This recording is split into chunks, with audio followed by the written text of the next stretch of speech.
mahigit 6 na bilyong pisong pork barrel ang napunta noon sa 82 non-government organization o NGO. Ayon yan sa Commission on Audit, natuklasan nila na tila tinatawag na ghost NGO ang ilan sa mga nakinabang. Nakatutok si Cara David.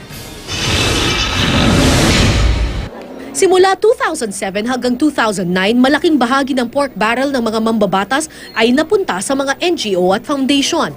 Base sa ulat ng Commission on Audit, aabot sa 6.2 billion pesos ang napunta sa 82 NGO at foundation.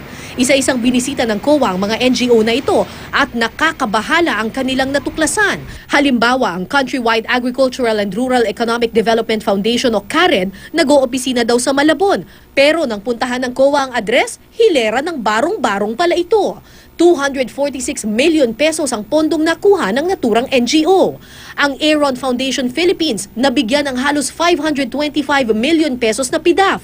Pero nang puntahan ng COA ang opisina, bakanting lote ang kanilang nadatnan.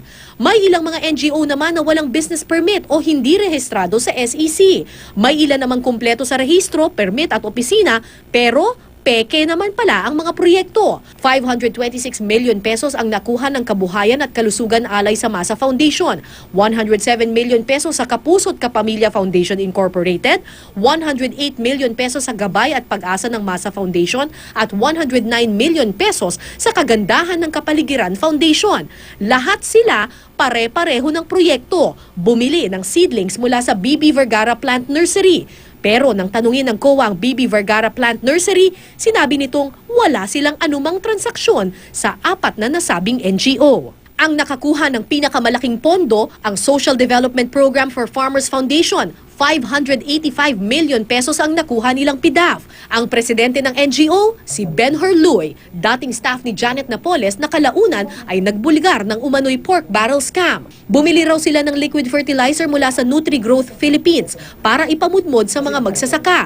Pero nang hanapin ng COA ang ibinigay na address ng Nutri-Growth Philippines na nagbenta umano ng fertilizer, natuklasang isang maliit na sari-sari store lamang ito.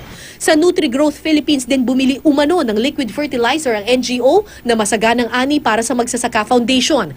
477 million pesos ng pork barrel fund ang nakuha nila. Ayon sa COA, sa 82 NGOs na nakakuha ng PDAF, 10 rito ay konektado kay Janet Napoles.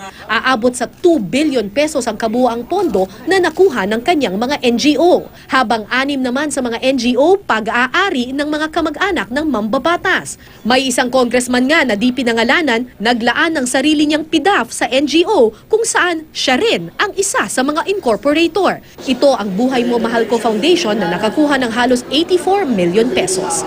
Cara David, Nakatutok, 24 Oras.